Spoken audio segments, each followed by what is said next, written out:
After ruining our engagement ceremony, my girlfriend now wants to get back together.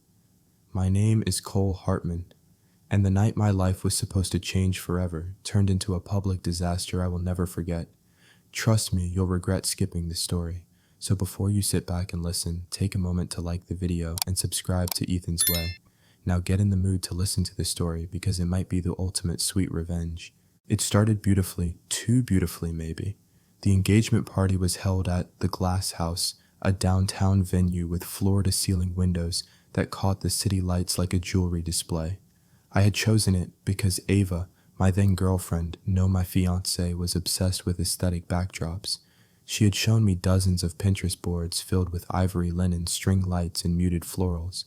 I wanted to give her exactly what she dreamed of.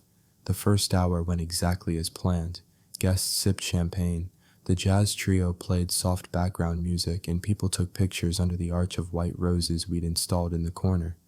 My parents mingled with hers, our friends from college filled the air with laughter, and everything felt right, until it didn't. The shift was subtle at first, a slight stiffening in Ava's smile, the way her eyes kept darting toward Rowan, her PR manager, who was leaning casually against the bar, with his phone in hand. I assumed it was her usual need to check how she looked on camera, but then she picked up the mic. I thought she was going to thank everyone for coming. That's what we'd planned. Instead, she cleared her throat and with a bright but brittle smile said, "I know tonight is supposed to be about celebration, but I need to be honest with everyone." A ripple of confusion moved through the crowd. My stomach tightened. She took a breath, then looked straight at me. "Cole wants me to sign a prenup before we even walk down the aisle. He says it's for practicality, but I think it's about control. And I just don't think that's the kind of marriage I want." It felt like someone had ripped the floor out from under me. Gasps, whispers, phones lifting. A few relatives shot me pitying looks, while others clearly relished the drama. I opened my mouth to speak, to tell her this wasn't true, that the prenup wasn't my idea, that it was something her own family lawyer had suggested to protect her brand's assets. But before I could, she added, "So I'm not sure this engagement should even continue." Her voice broke on the last word, and she handed the mic back to the DJ as if she'd just finished a touching speech. Then she stormed out. The door slammed, the jazz stopped, and the silence that followed was deafening. I just stood there, rooted to the spot with 100 pairs of eyes on me. My sister Lena was the first to reach me, her hand firm on my arm. "Cole, don't. Not here," she whispered. I wasn't sure if she meant don't chase her or don't explode, but either way, my muscles locked. I forced myself to breathe while my mind screamed. Within minutes, guests began trickling out, murmuring their goodbyes with awkward half-smiles. The venue staff hovered, waiting for direction. I felt the sting of humiliation burn under my skin, but worse than that was the betrayal, because Ava knew exactly how this would play out. She knew cameras were rolling. She knew her followers would eat up a runaway bride narrative, and she did it anyway. By the time Marcus, my best friend, got to me, my phone was already buzzing with notifications. Clips of the scene were spreading online hashtags, forming strangers debating my character. "You're trending, man," Marcus said, grimly showing me a screen. There I was frozen mid-reaction next to captions like, "Controlling fiancé exposed at engagement party."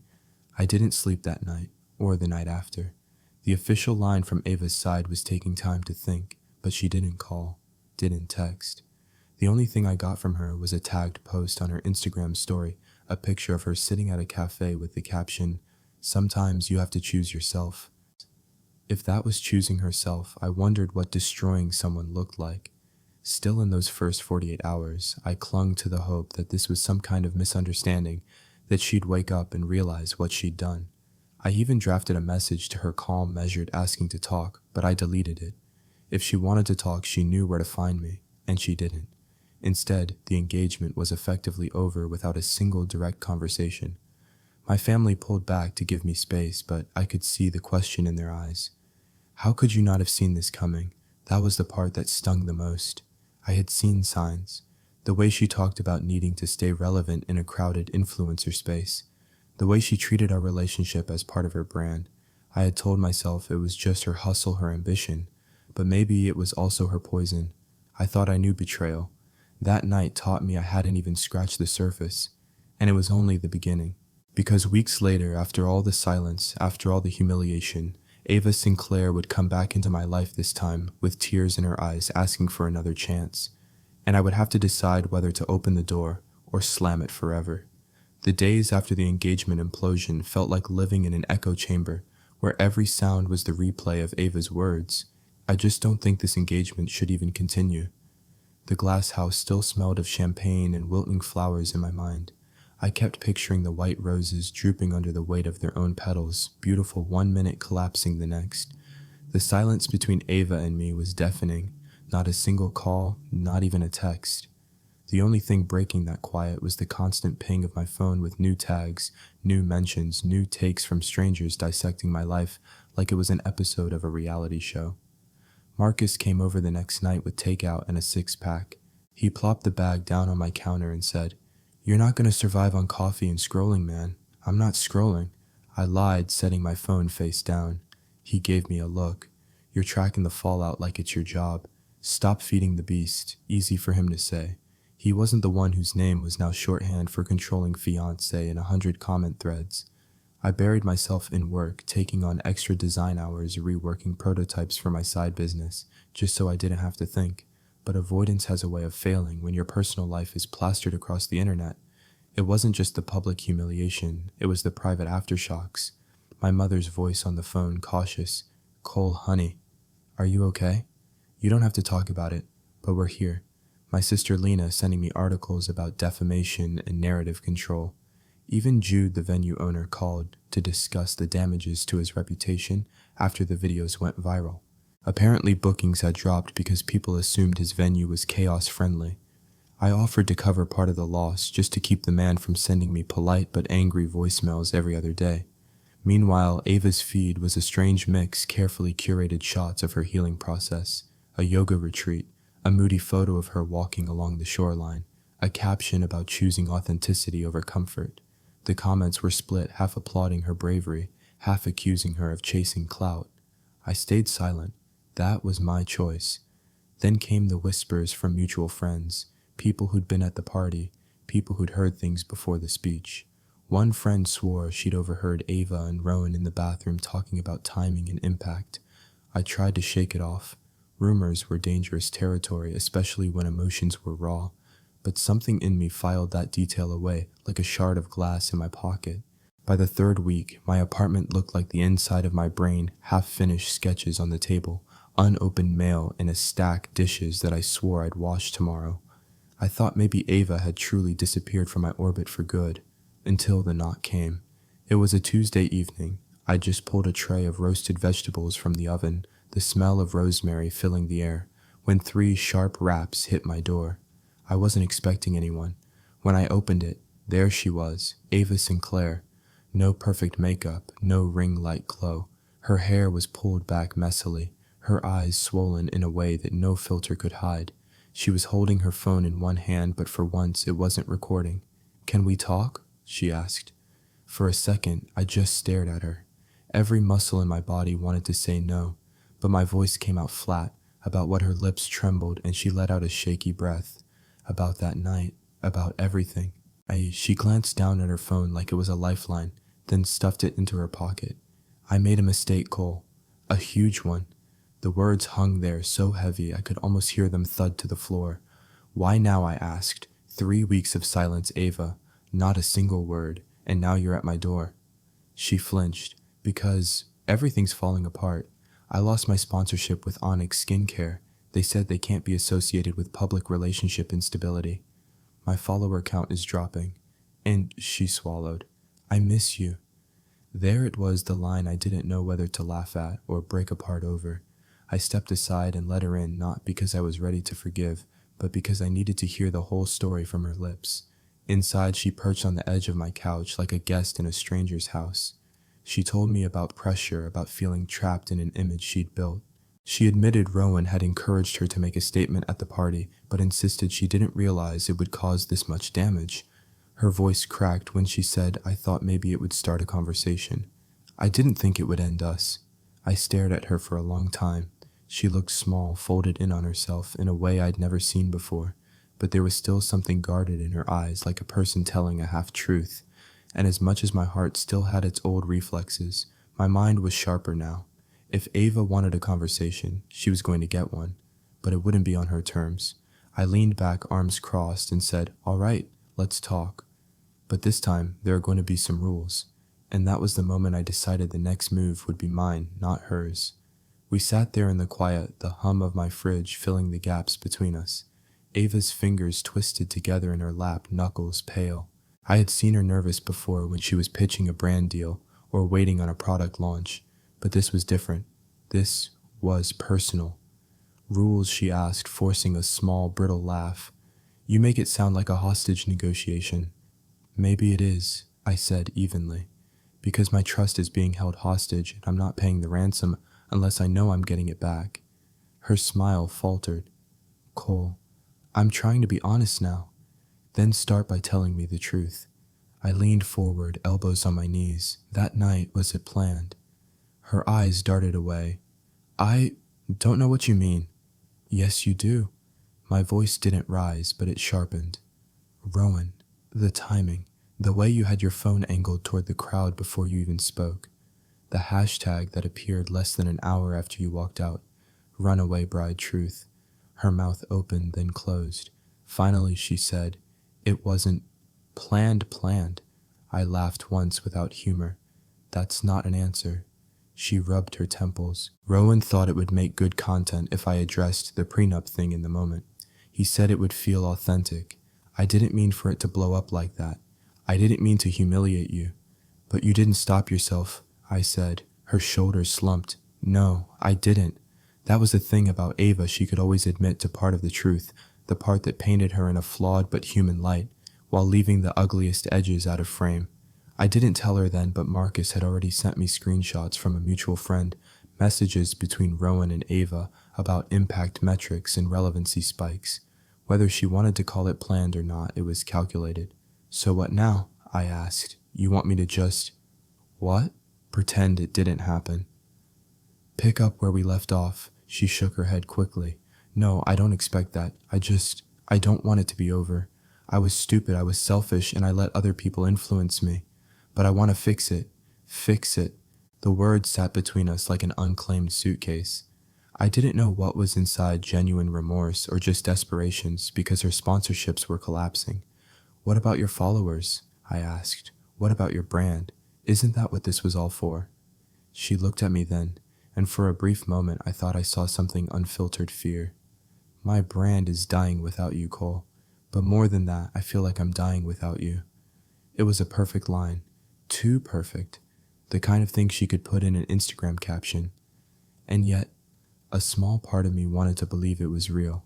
I took a breath, weighing my words. "All right, if you want to talk about fixing things, we do it my way. No cameras, no posts, no Rowan. And I ask the questions you answer without spinning it for an audience." She nodded almost too quickly. "Okay, anything." "Good," I said. "Because the first thing I want to know is why you didn't call me that night. Not the next day, not the next week, that night." Her eyes glistened. "Because I was afraid you'd hate me. And because Rowan told me it was better to let the dust settle. He said if I reached out too soon, it would look like I was admitting guilt." "And you didn't think you were guilty?" I asked. "I thought I was—" "Complicated," she whispered. Complicated. That was one word for it. By the time she left, we hadn't resolved anything. She promised she'd think about what I'd said, that she'd be ready to meet again and talk more openly. I told her we'd see. When the door closed behind her, I stood there for a long moment, staring at the empty space she'd left. Part of me still burned with humiliation. Another part, quieter but stubborn, wanted to see just how far she was willing to go to make this right. And that's when I knew I wasn't going to forgive easily. I was going to make her prove it. If you were in this situation, would you forgive or take revenge? Comment below to let us know. 2 days later, Ava texted me, ready to talk. Name the place. I picked the most neutral ground I could think of, a quiet cafe on the west side that didn't allow filming or photography. No latte art influencers, no chance of us accidentally ending up on someone's story. When I arrived, she was already there, sitting at a corner table with a cup of tea in front of her. No phone on the table this time, at least not visibly. She looked up when I walked in, her expression caught somewhere between hope and caution. I sat down, ordered a black coffee, and got straight to the point. Here are the rules. No cameras, no public updates after this, and every question I ask you answer. No PR fluff. She nodded quickly like a student afraid of failing the class. Okay. I took a slow sip of coffee before asking the one question that had been eating at me since that night. Did you and Rowan plan the scene? Her gaze slid to the window, her lips pressing together. We talked about it, about how to address the prenup rumor. Address it, I asked, or explode it. Her shoulders rose and fell in a shallow shrug. Rowan thought a public moment would get people talking. I didn't realize how far it would go. That's not what I asked, I said evenly. I'm asking if you went into that night knowing you might humiliate me in front of everyone. There was a long pause. Finally, she said, I knew it might upset you. I didn't think it would destroy everything. I sat back. That was as close to a confession as I was going to get. Ava, I don't care about upsetting me. People upset each other in relationships, but what you did wasn't an accident, it was a choice. And you made it in front of 100 people while cameras were rolling. Her voice tightened. I know, and I hate myself for it. I studied her for a moment. Maybe she really did, or maybe she hated that it backfired. All right, I said finally. If you want to even begin earning back trust, there's a first step. She leaned forward. Anything. You're going to pay the venue back, I said. The glass house lost bookings after the video went viral. You make it right with them, quietly, no posts, no brand spin, just make them whole. She hesitated, and that hesitation told me more than her words ever could. That's a lot of money, she said slowly. I know, and if this is really about making things right, you'll do it without trying to turn it into content. Her jaw tightened. And if I do, then I'll know you're serious, I said. And if you don't, I'll know you're not. She looked down at her tea, silent. I could almost hear the gears turning in her head, weighing cost against gain. That's when another thought struck me. And one more thing, Rowan is out. No meetings, no calls, no advice from him. If he's in the picture, I'm out. Her eyes flicked up sharp for a second. You're asking me to cut ties with my manager. I'm asking you to cut ties with the person who encouraged you to burn down our relationship for engagement metrics. I said. We sat there in silence for a long time, the clink of cups and quiet hum of conversation around us. Finally, she nodded once. Okay, I'll do it. I didn't tell her then, but I wasn't going to just take her word for it. I'd already decided I'd check for myself whether she followed through. When I left the cafe, I didn't feel relief. I felt wary, like I'd just given her the smallest possible rope to see whether she'd climb out or hang herself with it. And deep down, I suspected I already knew which way it would go. The moment I walked out of that cafe, I knew I couldn't rely on Ava's word alone. If the past few months had taught me anything, it was that trust wasn't built on apologies, it was built on verifiable actions. That's when Marcus called. He didn't even bother with a hello. I've been thinking about that night, he said. You remember how Ava disappeared for about an hour before the speeches? I paused mid-step on the sidewalk. Yeah. She said she was fixing her makeup. Marcus gave a short, humorless laugh. Makeup my ass. I've been talking to Lila, you know Jude's niece, who was working coat check that night. She swears Ava and Rowan left together around 9 right before the speeches started. My stomach tightened, left the venue. Yup, walked down the block, came back 45 minutes later. And guess what? That's the same window the hashtag #RunawayBrideTruth popped up on Twitter from a burner account linked to Rowan's agency. I stopped outside my apartment building, the hum of traffic suddenly louder in my ears. You're sure dead sure, Marcus said, and I've got screenshots. He sent them over while we were still on the call timestamps, cross-referenced with social posts, and even a blurry security cam still from a bar 2 blocks away, showing Ava and Rowan leaning close over drinks. She was in her engagement dress. He was grinning like a man who just sold a headline to the press. This is the missing hour, Marcus said. Whatever was decided had happened there. I felt a wave of something between anger and grim validation. Ava had acted like the speech was spontaneous, a heat-of-the-moment reaction. But this was premeditation. Even if she hadn't scripted the exact words, she'd stepped into that venue, knowing she might detonate our engagement. The next day, I decided to verify one more thing. I called Jude, the venue owner. He was still polite, but his tone had that cool edge, people get when they're trying not to reopen a wound. Cole, I've already told you there's no hard feelings about the deposit, he said. This isn't about the deposit, I told him. I just need to know. Did Ava ever reach out to you? To apologize, offer to make things right. He didn't even hesitate, not a word, and if she had, I'd remember. You were the only one who called after the mess. I thanked him and hung up, feeling the last threads of hope fray. Still, I wanted to see what she'd do when given the chance. I texted Ava later that afternoon, venue owner hasn't heard from you yet. I thought you said you'd make it right. Her reply came 5 minutes later. I will, just need to move some things around financially. Can't do it all at once. I didn't press. Instead, I went to Lena. My sister had a knack for digging into places people didn't want eyes on, and thanks to her work as a lawyer. I showed her what Marcus had found, and her expression darkened.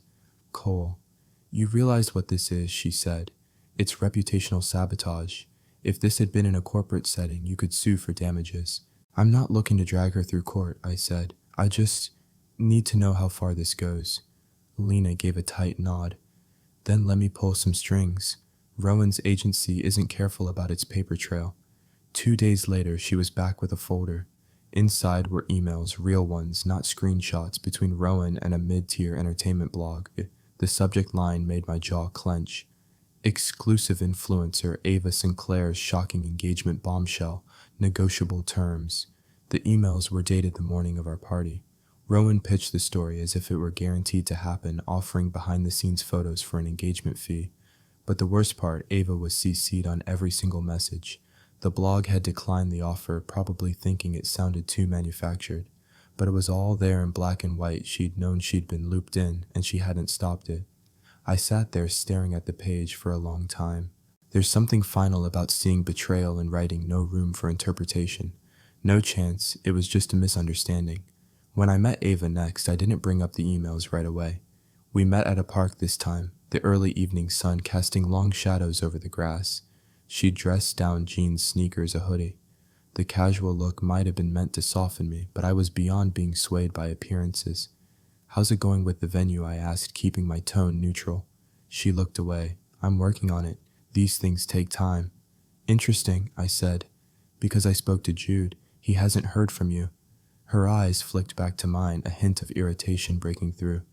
I said I'd handle it, Cole. Why are you checking up on me like I'm a kid? Because every time I've trusted you to handle something quietly, it's blown up in my face, I said. And because I know about the missing hour before the party, the bar, the burner account, the hashtag, she froze. You've been digging.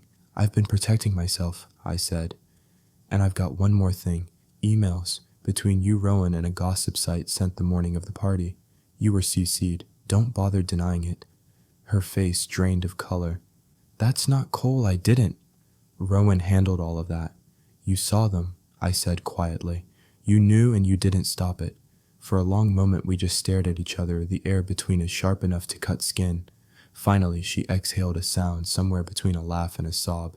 Fine. I knew, but I thought, if I said it, it would be on my terms. I didn't think you'd see it as betrayal. I thought you'd see it as honesty. Honesty, I repeated the word, tasting bitter. You blindsided me in front of everyone I know, let a rumor spread that I was controlling you, and sold the story before the night even started. That's not honesty, Ava. That's theater. Her hands trembled in her lap. So what, now? You want me to disappear? You want me to say it's over and never speak to you again? I stood up, brushing off my jeans. No, I want you to decide whether you're capable of doing one thing without turning it into a performance. Start with the venue. If you can't do that, then yes, disappear. I walked away before she could answer, the weight of her silence following me all the way home. In my gut, I already suspected what her choice would be, and I was ready for it. Because if she failed this test, I'd stop playing defense and start going on the offensive. 3 days passed, 3 days of silence from Ava. No texts, no calls, no I'm working on it, messages. For someone who used to post her breakfast before even taking a bite, her radio silence told me everything I needed to know. Marcus didn't mince words when I told him. She's not going to do it, he said flatly. People like Ava don't fix messes, they step over them and call it moving forward. But I wasn't ready to let this go without absolute proof, so I took matters into my own hands. That morning, I visited the glass house. Jude was setting up for an afternoon wedding, but when he saw me, he set down a box of champagne flutes and gave a wary smile. "Cole, you here to finally book another party and give me a good story to tell?" "Not quite," I said. "I need to ask, has Ava contacted you at all since we spoke?" He shook his head. "Nope. And to be honest, I didn't expect her to.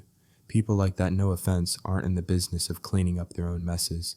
I told him none taken and left with the confirmation I'd expected but still hated to hear.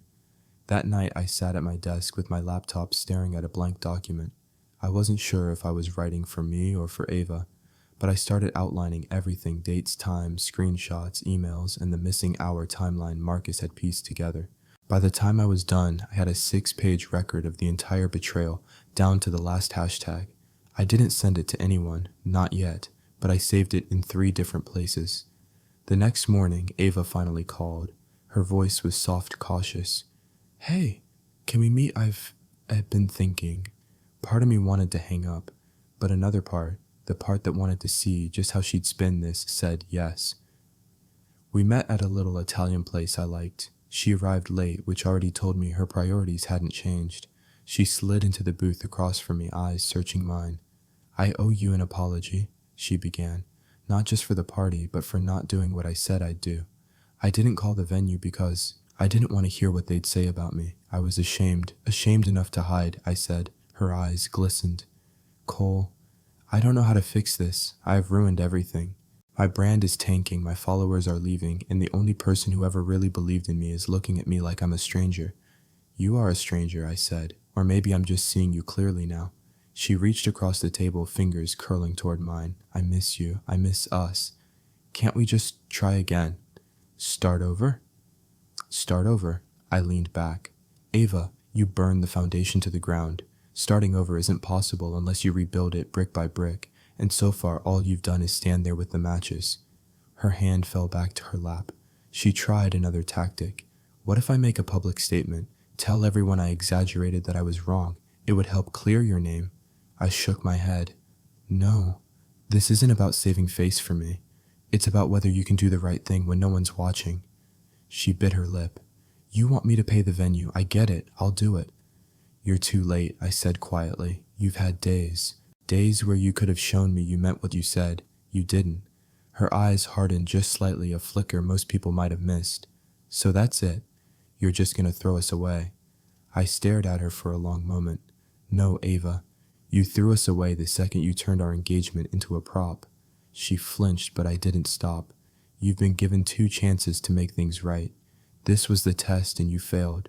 I can't trust you, and I can't love you without trust." The silence between us was heavier than anything I'd felt in weeks. She blinked quickly, her expression shifting from wounded to something colder, more calculating. "I hope you know," she said finally, "that walking away from me means walking away from the part of you that people actually liked." I let out a short laugh. "If people only like me because I was with you, then they were never my people to begin with." When I stood to leave, she didn't follow. She just sat there staring down at the table like she was already composing her next post in her head. Outside, the cool evening air hit me like a reset button. I knew this wasn't the end, not for her. People like Ava didn't go quietly. But now I wasn't just bracing for her next move. I was ready to make mine. Because the more I thought about it, the more I realized I had been playing defense this whole time. And that was about to change. The shift happened the moment I got home that night. I dropped my keys in the bowl by the door, sat down at my desk, and opened the 6-page record I'd compiled of Ava's betrayal. Up until now, that file had been a shield evidence to protect myself if she ever tried to spin the story again. But now it felt more like a sword. Marcus came over the next day. He saw the file on my screen, skimmed the first few lines, and looked at me. "You're going on the offensive, aren't you?" "Not in the way you think," I said. "I'm not blasting this online. That would just give her more oxygen. But I'm going to make sure certain people see it, people who'll make it impossible for her to pull this stunt again." He grinned, a quiet takedown. "I like it." I started by sending a portion of the evidence to Lena, who immediately understood the assignment. She had contacts in the event planning and PR industries, the exact circles Ava relied on for collaborations and sponsorships. Within 2 days, Lena confirmed that at least 3 planners had flagged Ava in their systems as a liability. But the real breakthrough came when Lena dug deeper into Rowan's contracts. She found a clause in Ava's current sponsorship with a mid-tier fashion brand one that allowed them to terminate immediately if the influencer engaged in knowingly deceptive or premeditated public disparagement of a private individual. We had emails, we had timestamps, we had proof that she'd done exactly that. "Let me guess," Marcus said. "You're gonna send it to the brand?" I shook my head. "No, that would be too obvious. I'm gonna let them think they discovered it themselves. Anonymous tip from someone in the industry." Marcus grinned like it was Christmas. "You've been holding back, man. This is the Cole I've been waiting to see." The tip went out the next morning, sent from a throwaway email Lena created. By that afternoon, Ava's contract with the brand was under review. 2 days later, it was gone from her bio entirely. I didn't gloat. I didn't text her. I just waited. It took less than a week for her to reach out. This time, there was no airy confidence in her voice, just raw frustration. "Did you do this?" she demanded. "Do what I asked," my tone mild. "My contract with Vita Apparel was canceled.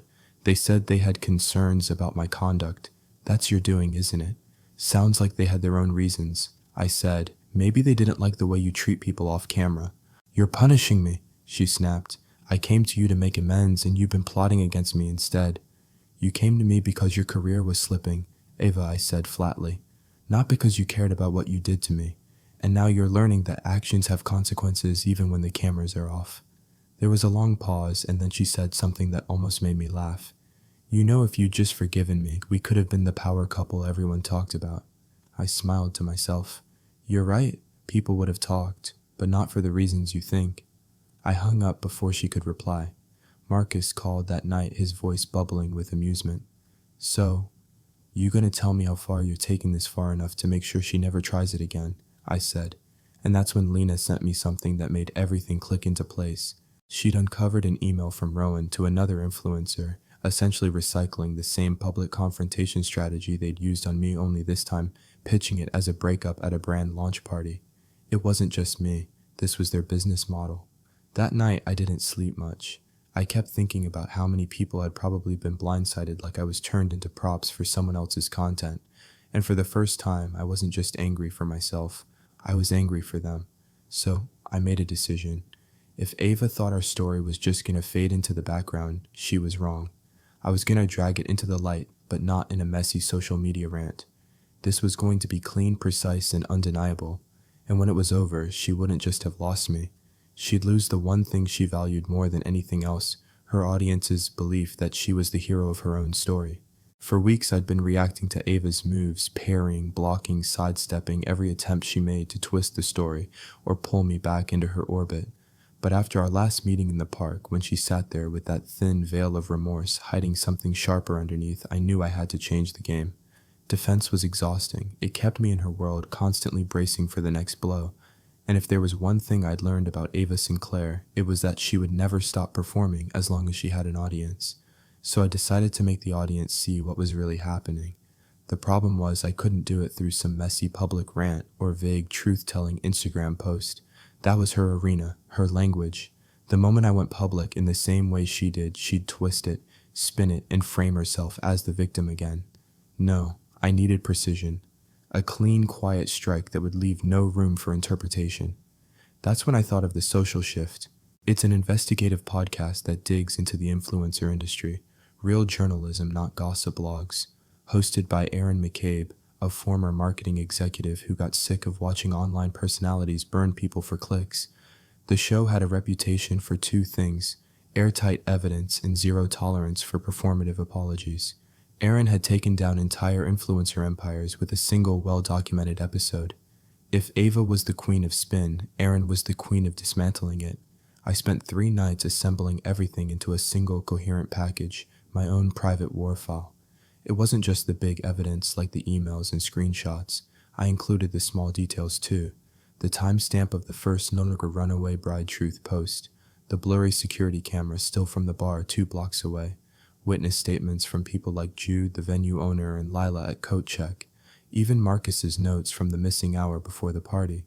When I finally looked at the finished folder, it was a meticulous record of Ava's choices, her intent, her planning, her total disregard for the people she scorched in the process. It wasn't just about me anymore. It was about a pattern. The next morning, I sent Aaron a short, anonymous email. You've been investigating staged influencer conflicts. I have evidence of one that destroyed an engagement cost of venue bookings and was pitched to media before it even happened. I can prove everything.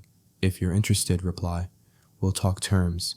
I didn't expect to hear back quickly, but within 2 hours there was a response in my inbox. Let's talk. Meet me tomorrow, 2 p.m. at the shared workspace on 14th and Jefferson. Bring your proof. Off record until we agree otherwise. When I walked into the co-working space the next day, Erin was easy to spot. Mid-30s hair, tied back plain white shirt, no-nonsense expression. She wasn't the type to be charmed by theatrics, another reason I'd picked her. We shook hands and I set my laptop on the table. I'm not here to drag my ex for clout, I told her right away. This isn't revenge for its own sake, but she's done this to me, and I've got reason to believe she's done it or will do it to others. Erin nodded. Patterns are where the real stories are. Show me. For the next hour, I walked her through the entire sequence, the burner account that just happened to post the hashtag during our engagement party, the missing 45 minutes when Ava and Rowan left the venue before her speech, the pre-party emails to a gossip site selling the confrontation as if it was already in the bag, the sponsorship clauses she knowingly violated. She barely spoke, just typed fast, occasionally asking for a clarification. When I showed her the email thread where Ava was CC'd on Rowan's pitch to the blog, she sat back and let out a low whistle. She saw these before the night even started, every word I said. That's not impulsive drama, that's manufactured content. And you're right, I've seen Rowan's name before. This could be part of a much bigger playbook. I slid a flash drive across the table. Everything's on here. Screenshots, metadata, the works. You can verify it however you like. She picked it up, turning it over in her hand. Do you want to be named? No, I said immediately. If you say my name, this turns into a he said, she said. She'll try to bait me into a public fight and we'll be back in her arena. Keep me anonymous. Make it about the system that lets people like her thrive. Erin gave a short nod. Fair enough. But if she decides to go public with her side, you'll need to be ready for blowback. I've been ready since the night she walked out on me in front of 100 people, I said. We shook on it, and I left feeling lighter than I had in months, not because the problem was over, but because for the first time, the next move wouldn't be hers. The episode dropped 2 weeks later. Erin didn't name me, but anyone who had been at that party or followed Ava's content would connect the dots. The title alone was Brutal Engineered Outrage, the business of breaking hearts for clicks. It was a 45-minute dissection of staged influencer conflicts with Ava and Rowan's stunt as one of the central case studies. Erin laid out the timeline with forensic precision, including the venue's financial losses, the emails to the gossip site, and the marketing tactics behind public vulnerability moments. She even had a segment with Jude, the venue owner, who didn't mince words about the damage to his business. The reaction was immediate and vicious. Ava's comment sections flooded with questions. Is this about you? Did you really set him up? Why didn't you pay the venue back? Her usual mix of adoring followers and casual spectators turned skeptical overnight. The hashtags she used started attracting angry call-outs. Screenshots from Erin's episode spread across Twitter and TikTok, with people dissecting them like they were clues in a true crime case. 2 days later, Ava went live on Instagram. Her makeup was soft, her lighting perfect, her voice tremulous in a way that almost sounded real. She talked about misinformation and haters who don't understand the full story. She claimed she'd been pressured into certain choices by people she trusted. She even hinted that the podcast had twisted her words without naming it directly. The problem was Erin had released the receipts. It's hard to sell sincerity when the evidence shows your fingerprints on every decision. And in the influencer world, once your audience smells deception, it's nearly impossible to win them back. I didn't watch her live stream in full. I caught a few clips through mutual friends. What struck me wasn't her words, it was the eyes. Ava was scared, not the I messed up kind of scared, the I'm losing everything I built kind. Meanwhile, things were moving behind the scenes. Lena called me 3 days after the episode aired, and I could hear the satisfaction in her voice before she said a word. You'll like this. Rowan just lost 3 clients in the past week. 2 of them cited breach of trust after hearing the episode. And Ava, she's been dropped by Vita Apparel. Vita was her biggest sponsor, I said, not anymore. I wouldn't be surprised if more follow. I should have felt triumphant. I'd spent months dealing with the fallout of her choices, and now the scales were finally tipping the other way. But what I felt instead was settled. This wasn't about revenge anymore. It was about balance. I'd given Aaron the truth, and the truth had done the work. That night, I got a text from Ava. "I hope you're happy. You destroyed my career." I stared at it for a long moment before replying, "No, I just stopped you from destroying anyone else's." She didn't answer. Still, I knew better than to think she was finished. Ava was a survivor in the worst way. When one door closed, she'd throw herself against another until it cracked open. And part of me suspected she'd make one last push, some grand redemption arc, to claw her way back. The difference now was I was no longer dreading it. If she made that move, I'd be ready. Because I hadn't just protected myself from Ava. I'd learned her playbook, and once you've read someone's script, it's a lot harder for them to surprise you again. The quiet after Aaron's podcast wasn't real silence, it was the pause before the next act. I knew Ava well enough to understand that she wouldn't just vanish from the stage. She'd wait, regroup, and try to come back in a way that made her look like the wounded heroine. And I didn't have to wait long to see her plan unfold. It started as whispers, mutual friends sending me screenshots of her posts. She'd begun sprinkling in reflective captions under moody black and white photos. Things like "growth is painful, but so is staying the same." Or, "When the world tries to break you, you choose who you become." Anyone who didn't know the backstory might see it as harmless self-help fluff, but I could read between the lines. This was Ava laying the groundwork for her comeback narrative. Then an email from Jude landed in my inbox. "Cole, I thought you'd want to know Ava's PR assistant contacted me. They're offering to partner with the Glass House to do a charity gala full media coverage. They say it's to mend fences and highlight the venue in a positive light." What do you think? I almost laughed. She was trying to buy her way back into public favor, except it wasn't really about the venue. It was about a staged public act of redemption that she could control and monetize. I called Jude immediately. "If you want my honest advice, don't do it. She's not here for you. She's here for the optics." Jude chuckled darkly. "Don't worry. I already said no. After the podcast, I'm not touching that circus." But the fact that she'd even tried told me one thing: she was desperate. 2 nights later, I got a text from an unknown number. "This is Rowan. We should talk." It was like hearing from a cartoon villain who somehow thought he could step out of the TV and negotiate with you in real life. I didn't respond right away. I let it sit for an hour, then replied, "About what Ava's not the only one taking hits here. The episode damaged my agency's reputation. We can find a way to fix this so everyone wins. Everyone wins." The audacity almost made me smile. "I'm not interested," I sent back. 10 seconds later, the 3 dots appeared. "You think this makes you look good? Right now, you're the guy who can't let go. Sooner or later, the narrative turns on you.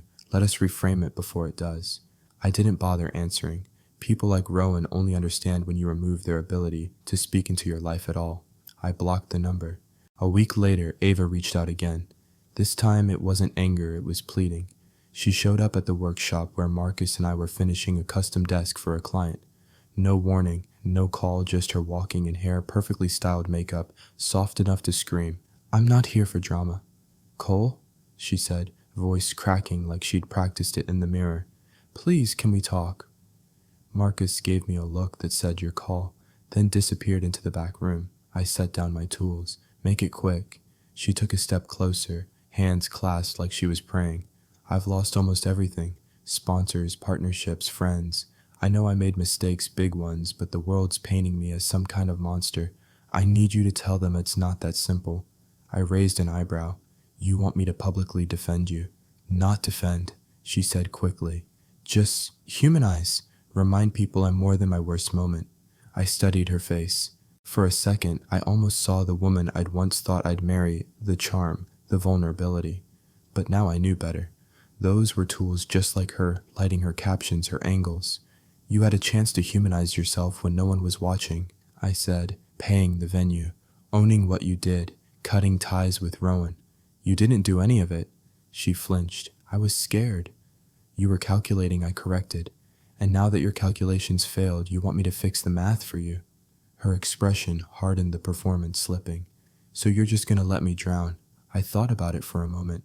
"Ava, you jumped off the boat and set it on fire on your way down. I didn't push you, and I'm not diving in after you."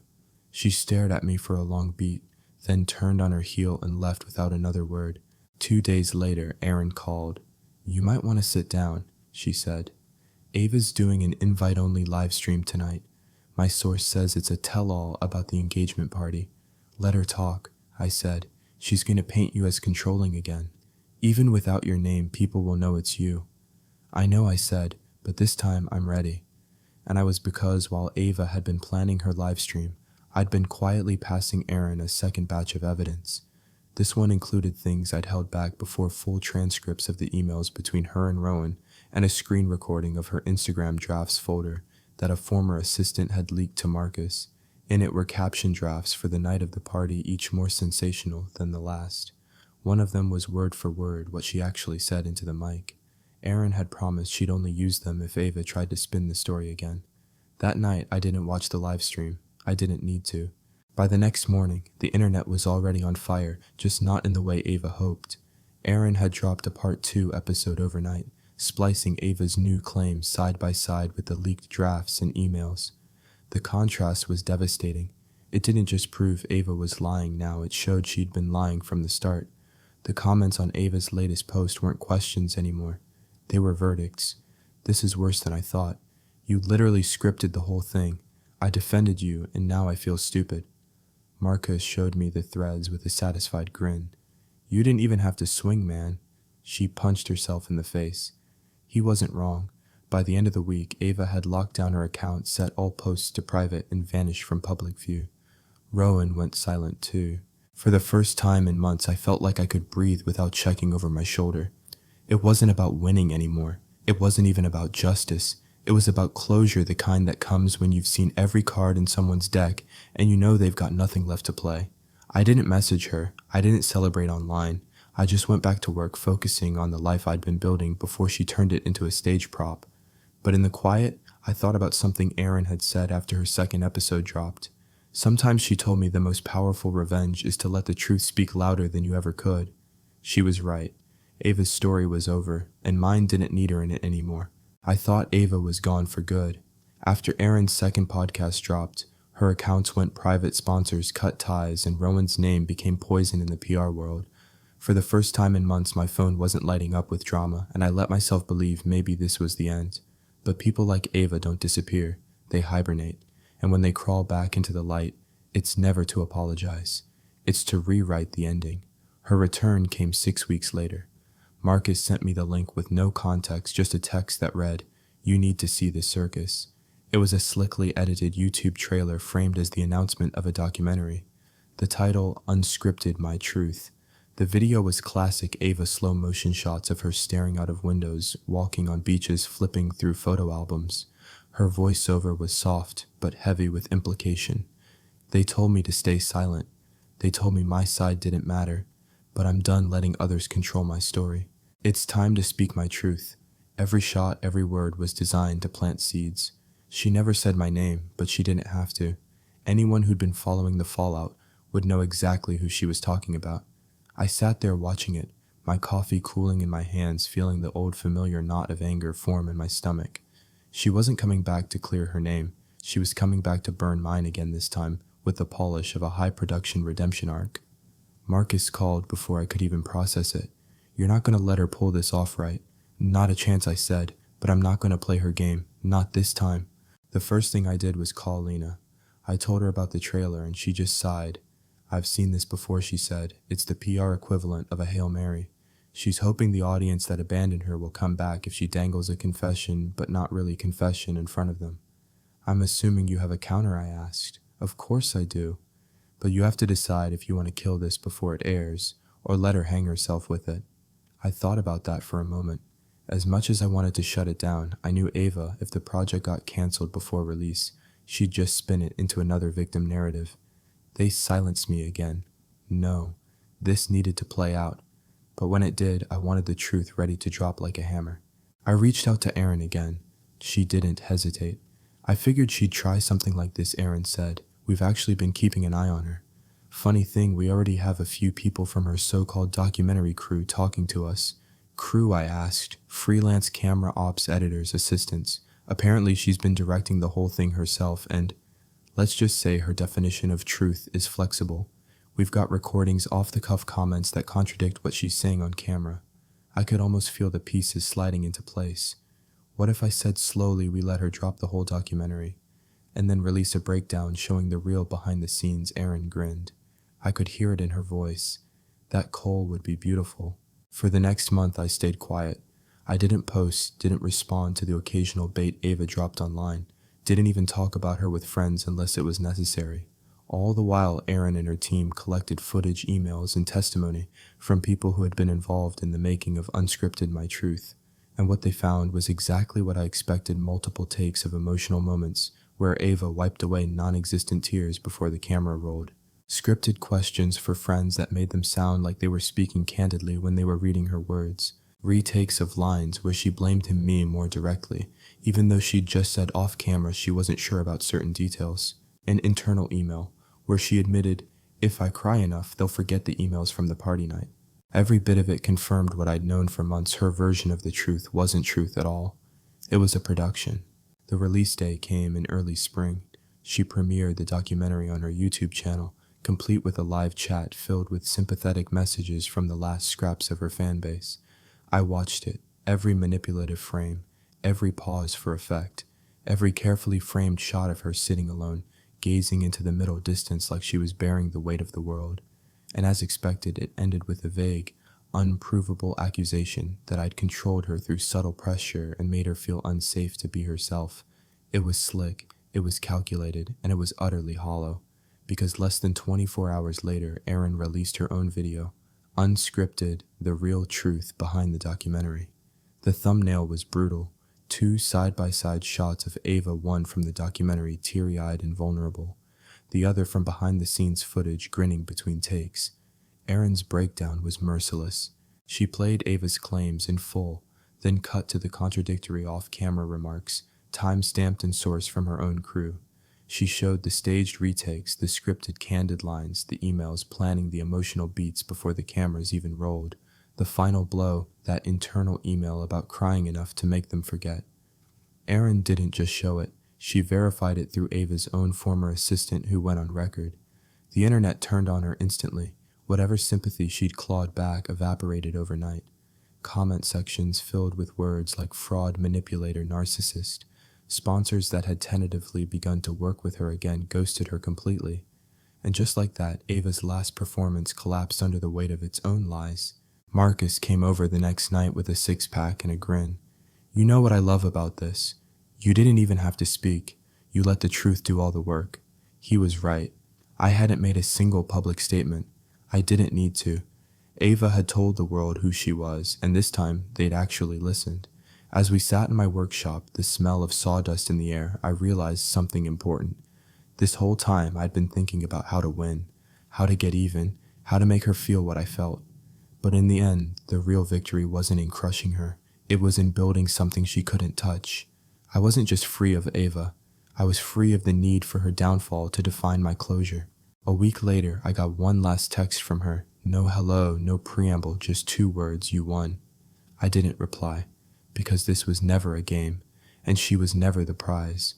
I closed my phone, picked up my tools, and went back to work, finally completely moving forward. In the weeks after Ava's documentary imploded, life felt quieter. Not in the superficial sense. There were still occasional texts from friends asking, did you see what she posted now? Still the low buzz of online threads dissecting the fallout. But those sounds no longer seemed to echo inside me. For the first time since the night of the engagement party, my mind wasn't a constant chessboard of anticipating her next move. And in that quiet, I started to notice the spaces she'd once filled and how different they felt without her in them. My mornings used to be a rush of checking messages before my feet even hit the floor. Now I woke up, slowly brewed coffee without glancing at my phone, and took it to the workbench in the corner of my apartment, where I sketched designs for my next furniture pieces. It's funny how you can forget the texture of your own life when you're constantly managing someone else's chaos. The sound of pencil on paper, the scent of cedar shavings, the way sunlight spilled across my desk in the early hours, these weren't grand things, but they were mine. Marcus noticed the change too. One Saturday, we were at the workshop sanding down a set of walnut shelves for a client when he leaned against the table and said, "You look lighter, like you're not carrying a boulder around anymore." I think I finally put it down. I said. He grinned. You didn't just put it down. You dropped it on her career on the way out. I smirked, but didn't bite.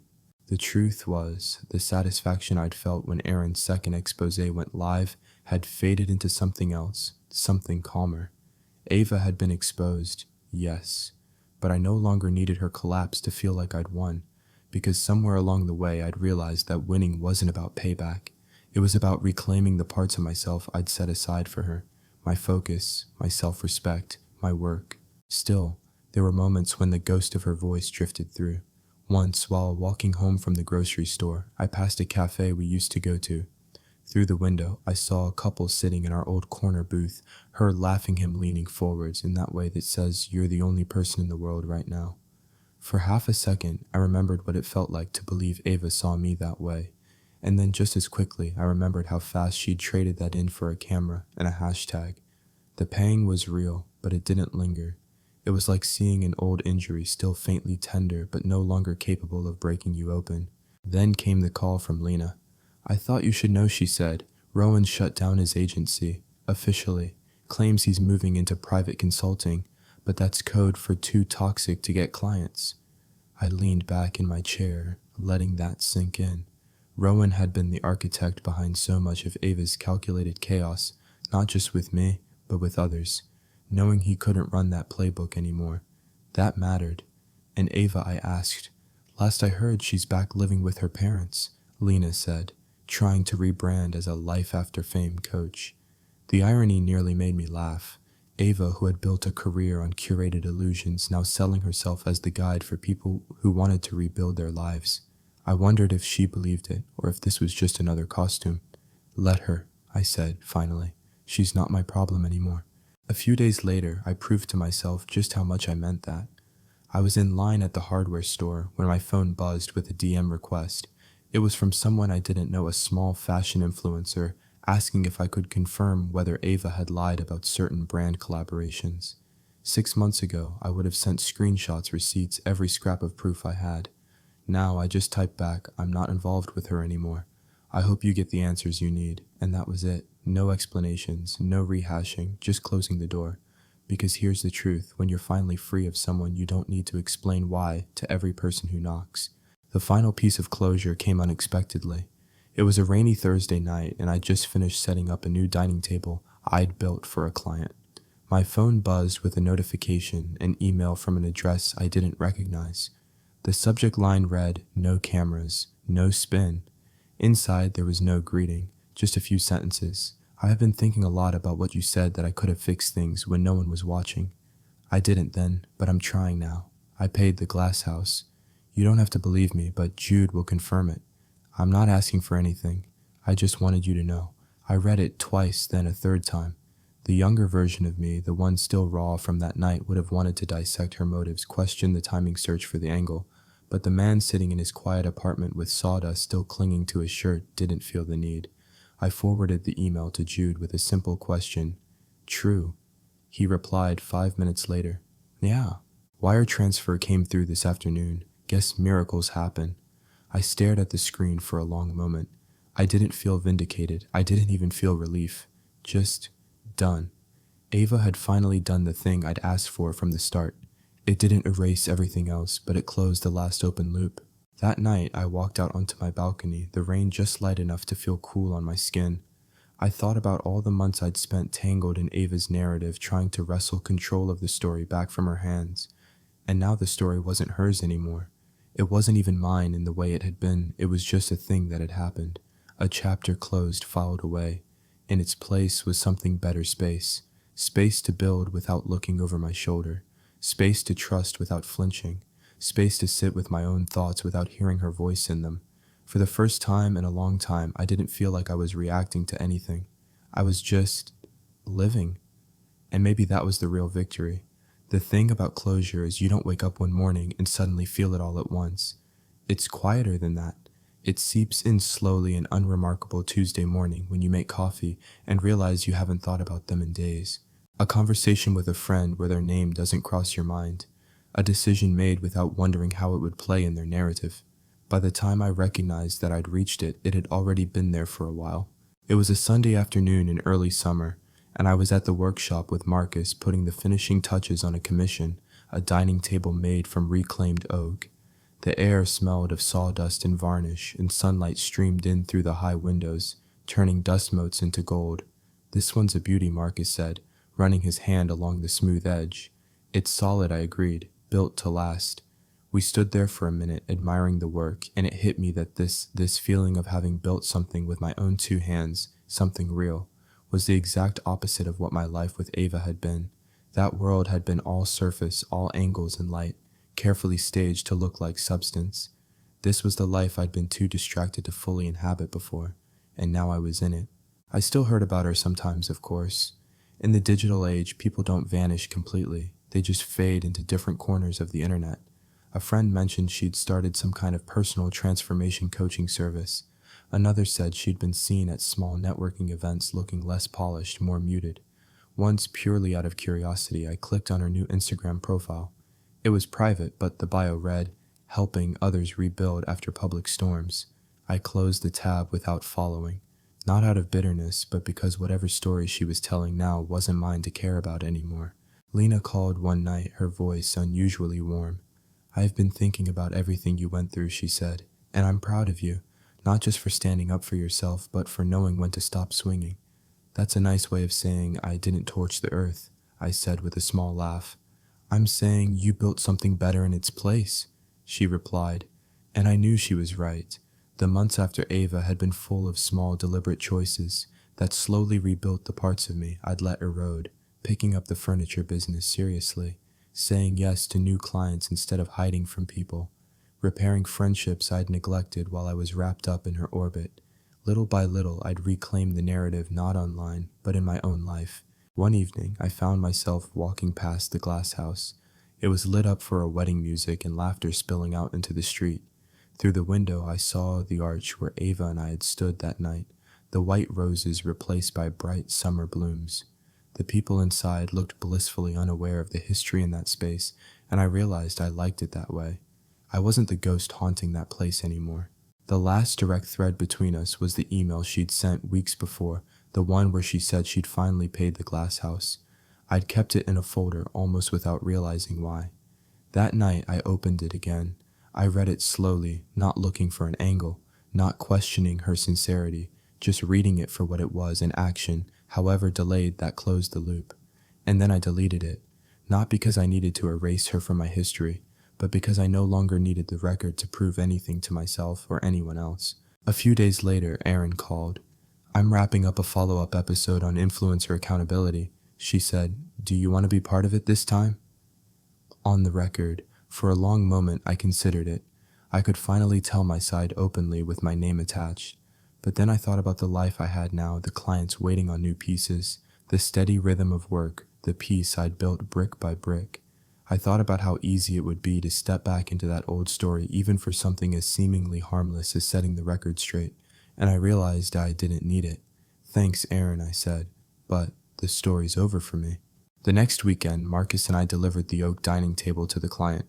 It was a young couple newly married moving into their first home together. They stood in the doorway beaming as we carried the table inside. "This is going to be the heart of our home," the bride said, running her hand along the smooth surface. Driving back, Marcus glanced over at me. "You know you could be charging twice what you do for this stuff." "I'm not doing it for the money," I said, watching the road ahead. "I'm doing it because it lasts." And I meant it. That night, sitting on my balcony with a glass of bourbon, I thought about the arc my life had taken over the past year. From the humiliation of that night at the glass house to the calculated unraveling of Ava's schemes to this steady, quiet life that didn't need to be performed for anyone. If there was one thing I'd learned, it was this: some people build their lives like a set on a stage, beautiful from the audience, hollow behind the walls. Others build with real wood solid joints and the kind of craftsmanship you can run your hand over for decades without it giving way. Ava had chosen the first. I'd learned painfully to choose the second. I'll never pretend it didn't hurt, or that I didn't have nights where I replayed everything, wondering what I could have done differently. But I also know this: if I'd stayed in her world, I'd have lost myself entirely. Walking away wasn't just the best decision I made. It was the only one that let me stand here now whole. And that's what I tell anyone in my position: you don't win by beating them at their game. You win by stepping off their stage entirely and building something real where they can't follow. If you've made it this far, maybe you've been through something like this yourself. Someone taking your trust and turning it into a performance for their own gain. If so, I hope you hear me. When I say this, the story doesn't end where they leave you. It ends where you decide it does. And if you've got your own story of walking away, I'd like to hear it. Share it in the comments. And if you want to hear more stories like mine, subscribe to Ethan's Way. Because sometimes the best revenge is just living better than they ever imagined you could.